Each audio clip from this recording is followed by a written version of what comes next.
মৌলভীবাজারে উমায়রা নামক একজন নারী আইনজীবী হযরত মুহাম্মদ সাল্লাল্লাহু আলাইহি সাল্লামের সাহাবী খলিফাতুল মুসলিমিন হযরত উমর রাদিয়াল্লাহু তাআলা আনহুকে নিয়ে ফেসবুকে কুরুচিপূর্ণ পোস্ট করার কারণে ইতিমধ্যে ফুসলে উঠেছে সাধারণ জনতা। মৌলভীবাজারের ধর্মীয় মুসলমান ইতিমধ্যে অনেকে অনেক জায়গায় বিক্ষোভ করছেন এবং এর তীব্র নিন্দা ও প্রতিবাদ জানাচ্ছেন। তার নিয়ে আজ রবিবার মৌলভীবাজারে সর্বদলীয় আলেম ওলামাদের পক্ষ থেকে বিশাল বিক্ষোভ মিছিল ও একটি সমাবেশ করা হয়, যেখানে সেই নাস্তিক উমায়রার সুষ্ঠু বিচারের দাবিতে প্রত্যেকে সেখানে আন্দোলন করেন। এমনকি উমায়রার প্রত্যেকেই কিন্তু উমায়রার ফাঁসি চান, যে রাসূল সাল্লাল্লাহু আলাইহি ওয়াসাল্লামের সাহাবী এবং রাসূলকে নিয়ে যে কটূক্তি করবে, সর্বস্তরের ওলামায়ের মতে যে তাদেরকে যেন আইনের দৃষ্টান্তমূলক শাস্তি দেয়া হয়। উমায়রা নামক সেই আইনজীবীকে গ্রেফতার করেছে মৌলভীবাজার মডেল থানা পুলিশ। গতকাল তাকে গ্রেফতার করা হয় তার নিজের বাসা থেকে। প্রথম অবস্থায় যদিও তার নামে কোনো মামলা হয়নি, কিন্তু ইতিমধ্যে তথ্য ও প্রযুক্তি আইনে তার নামে একটি মামলা দায়ের করা হয়েছে মৌলভীবাজার মডেল থানা পুলিশে। প্রত্যেকেরই একটাই চাওয়া যে উমায়রার যেন দৃষ্টান্তমূলক শাস্তি হয়। আইন শৃঙ্খলা নামে অনিয়মতা কেন করা হচ্ছে? আইন শৃঙ্খলা বাহিনীর কাছে আমার প্রশ্ন, আগামী দিনে আইন শৃঙ্খলা বাহিনী যেখানে প্রয়োগের প্রয়োজন নেই, সেখানে যদি আইন শৃঙ্খলার কাউকে দেখা যায়, সেই আইন শৃঙ্খলা বাহিনী সাথে সাথে জবাবদিহিতার আওতায় নিয়ে আসতে হবে। আমরা কেন এখানে জড়ো হওয়ার প্রয়োজন ছিল? আইন শৃঙ্খলা আমরা হাতে নিতে চাই না।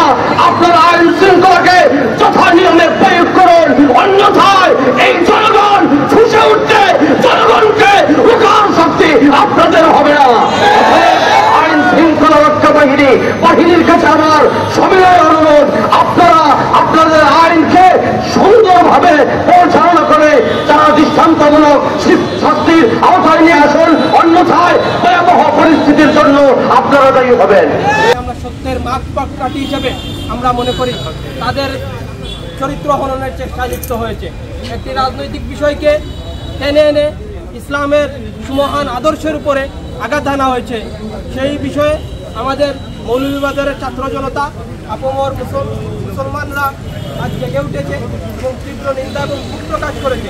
আমরা ইতিমধ্যে দেখতে পেয়েছি যে পুলিশ প্রশাসনের মাধ্যমে সেই কুলাঙ্গারকে গ্রেফতার করা হয়েছে।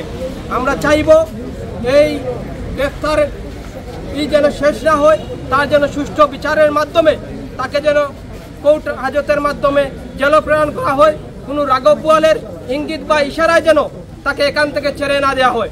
যদি এখান থেকে পুলিশের কোনো ফাঁকফু করে, প্রশাসন যদি কোনো ফাঁকফু করে বেরিয়ে যায়, তাহলে মৌলভীবাজারবাসী ঘরে বসে থাকবে না এবং সেটা কখনোই প্রশাসন সামাল দিতে পারবে না। মুসলিম জাতির পিতা হযরত ইব্রাহিম আলাইহিস সালামের শানে বেয়াদবি করেছে।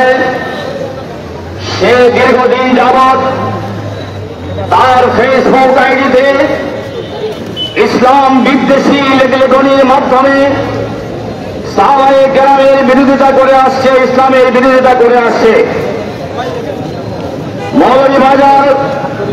মৌলভীবাজারের ইসলাম প্রিয় জনসাধারণের যখন সেদিকে দৃষ্টি আকর্ষণ হল, মৌলভীবাজারবাসী যখন সেটার প্রতিবাদ করল, তখন প্রশাসন সেই মহিলা আইনজীবীকে গ্রেফতার করে এবং গ্রেফতার করে তাকে যথোপযুক্ত শাস্তি না দিয়ে টালবাহানা শুরু করছিল।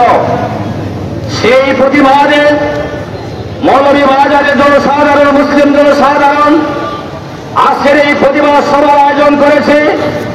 আজকের এই প্রতিবাদ সভা থেকে আমরা বলতে চাই, যদি এই নারী আইনজীবীকে যথোপযুক্ত শাস্তি দেওয়া না হয়, তাহলে মৌলভীবাজারের মুসলিম জনসাধারণ বৃহৎ আকারে আন্দোলন শুরু করবে।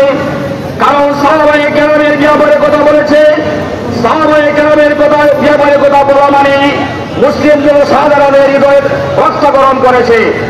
আমরা আজকের এই জনসভা থেকে দাবি জানাতে চাই অনতিবিলম্বে আর যথাযথ বিচার নিশ্চিত করার